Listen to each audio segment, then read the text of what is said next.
Hello and welcome to another episode of Talking Politics with me, Nistula Hebbar. Now, this week on popular demand, and I have loved to say the phrase popular demand, which means that you, our loyal viewers, have been engaging with me. So, therefore, on popular demand, we will be going to the southern state of Andhra Pradesh, where leader of the opposition Chandrababu Naidu was arrested in the early hours of September 9, and this triggered a political crisis in the state of Andhra Pradesh. Andhra Pradesh being a state which has a double ticket election, that is, state assembly polls and the general elections of 2024 Lok Sabha polls happen at the same time. So therefore, this is not a small political crisis but has layers within layers.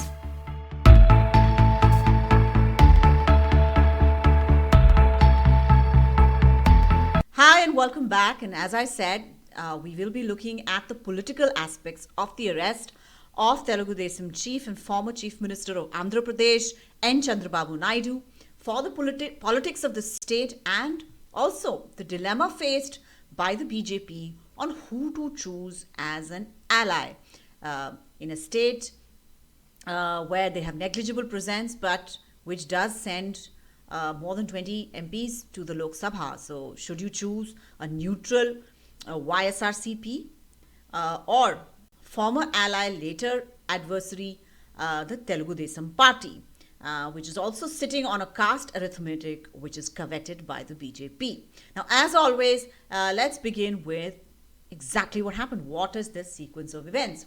Well, in the early hours of September 9th, just as Delhi was readying itself to host the gigantic G20 summit, news broke that TDP chief and former Andhra Pradesh Chief Minister Chandrababu Naidu had been arrested by the Andhra Pradesh police in Nandyal in connection with a corruption case in the state's skill development program.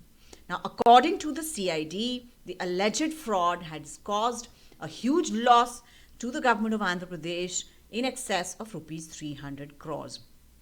As of the time when I am recording this program, Mr. Naidu is under judicial remand. Now, these set of events have also led to the question of why this has happened. The YSR CP government in the state, in its public pronouncements, has been saying that, there was an investigation that was happening by the investigative agencies who are working on their own timetable and who are also kind of working on evidence, and therefore it's not politically motivated. It's purely in terms of, prosecuting cases of graft, and that is why the arrest happened. But politically, the reasoning for the arrest has left people confused. Now, the TDP, at the time of Mr. Naidu's arrest, was in the midst of a Padyatra by Nara, leader of the TDP, and the son and most likely heir of Mr. Chandrababu Naidu, even for the TDP's leadership. Mr. Naidu himself was on his own bus yatra across the state, and as I said, he was around Nandyal at the time when the arrest happened, and actually he was on this bus yatra at that time. They had also been gathering fairly decent crowds, and the yatras had become fairly popular. It was being seen as the breakout moment for Nara, who was not considered extremely political to begin with. He was just seen as just another inheritor. But in this Rath Yatra, there was a kind of an image change that was being affected for him. And so therefore, to arrest Mr. Naidu at this point may therefore give signs that the ruling YSRCP was insecure and wanted to deprive the TDP of the physical participation of its leader in the yatras and campaigns in the run-up to the elections next year. Now, sources in the YSRCP that I have spoken to said that this was not the case for them as far as they were concerned. I mean, they are convinced that the general elections, coterminous with assembly elections in the state, will be held on time. So basically, they don't believe any of the propaganda on one nation, one election, bringing forward of the election, general election dates, etc. They feel that the elections will happen in April, May, and therefore the timing is not so problematic. It is not that close to the elections as far as they are concerned. More importantly, they added that this was probably the first time in 14 years that Mr. Naidu could not escape appearing before the court in any case. Now, the AP Skill Development Program, YSRCP insiders say, is also a case which can be easily explained to the masses. So there are two things. One, they said that in 14 years, Mr. Naidu has always been able to get anticipatory bail in any of the cases that he has been mentioned, never went to court, never had that optics, always had a clean kind of reputation. And this case, they finally managed to arrest him and produce him before the court.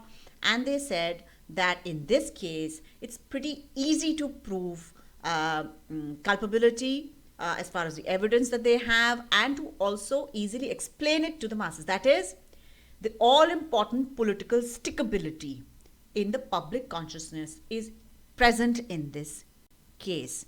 So political stickability is a strange thing. There are things which are bigger scams, which are big scams, but they are so complicated in terms of the money trail and things like that, that only very specialized people, auditors, accountants, lawyers, they know who gained what, offshore accounts, shell companies, falana. I mean, it's not very easy to explain it to the public at large that koi chori hui hai, or there has been some sort of a theft. So YSRCP on its part is convinced that this particular case can be easily explainable to the masses, and they have also their spokespersons have also hit the road trying to explain the case to the voters of the state. The TDP on its part says that the proximity to the date of the elections and the fact that the TDP yatras have been getting good crowds explain the reason for the arrest, and they blame political vindictiveness for this entire scenario. Now, so these are the two main parties in the events that I mentioned, what their respective stands are. Now, the other player in AP's local politics is actor Pawan Kalyan. He heads the Jana Sena party, who have the support of the Kapu community in the state, quite in the same way that the YSRCP has the support of the Reddy community, and Chandrababu Naidu's TDP has the support of the Kamma community in the state. So for many years, it was a rivalry between the Reddy and the Kamma community, that is the Congress and TDP, that played out in AP politics. As we know, the YSRCP is basically a breakaway party from the Congress, which happened after the death of late Y.S. Rajshekhar Reddy, who was Chief Minister of Andhra Pradesh. He had a very tragic death, and Jagan Mohan Reddy, his son, fell out with the Congress leadership, formed his own party, and a large, almost the entire Congress sort of vote bank shifted with him outside of the Congress. And so therefore there were these two parties getting support of these two big communities who would fight it out,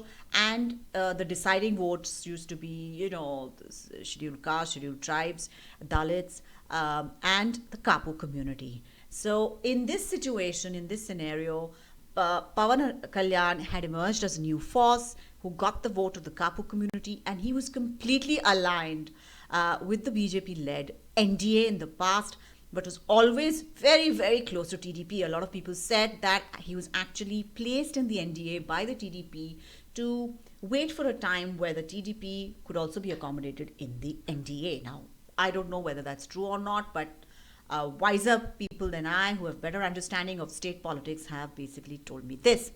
And basically he was there to pave the way for Chandrababu Naidu's eventual return to the TDP.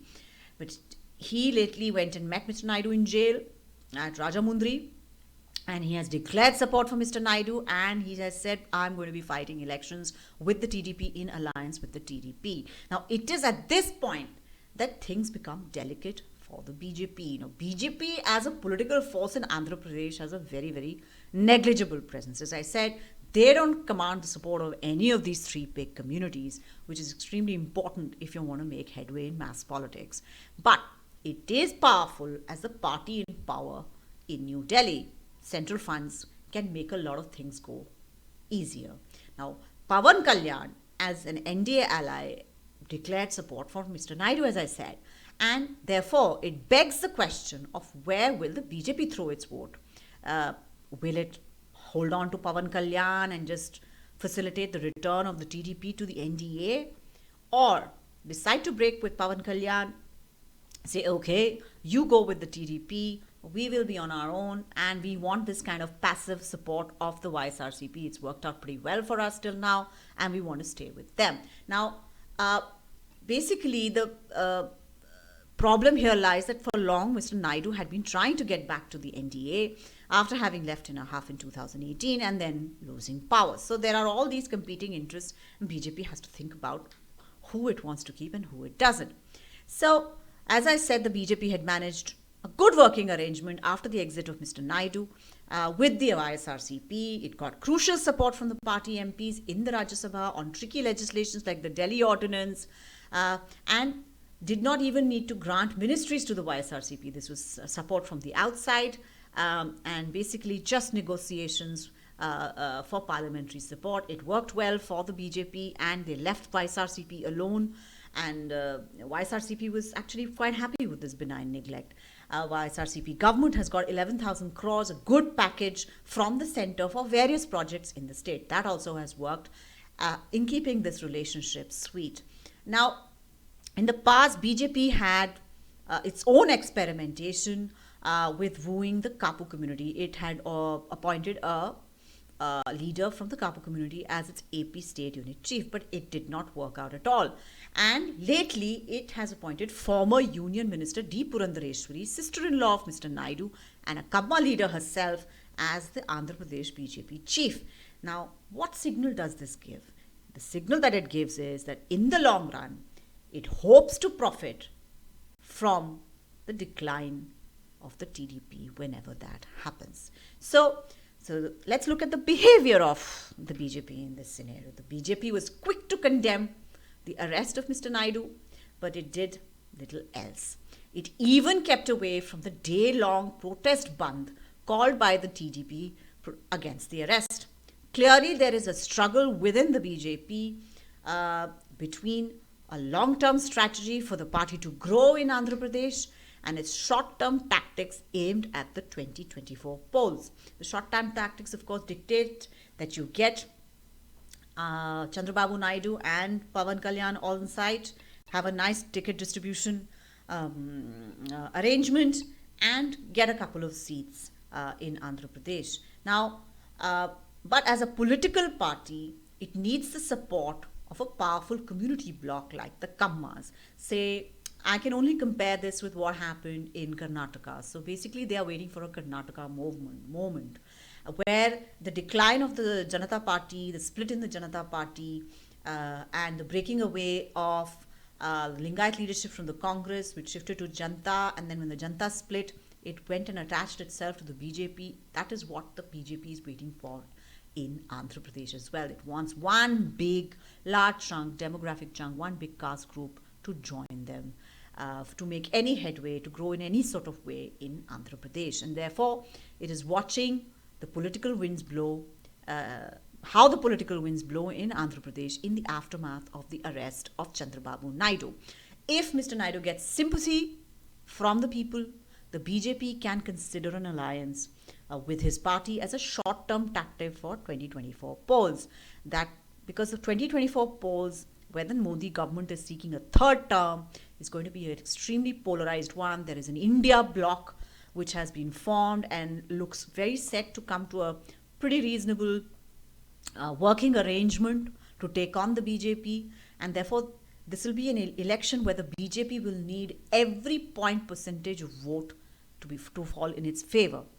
But if Mr. Naidu's fortunes do not rise in the court of public opinion, then the BJP will wait to cannibalize TDP's vote banks of Kamma votes. Because if TDP does not win the elections, assembly elections in Andhra Pradesh this time and get a sizable number of MPs, it will be spending another 5 years in the opposition with a very, very adversarial ruling party there.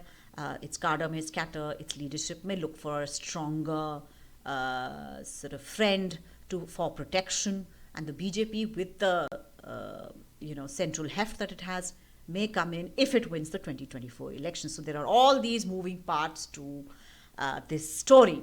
So therefore, it is a dilemma which is very familiar to domestic electoral politics and As in all such cases, reading the pulse of the people is key.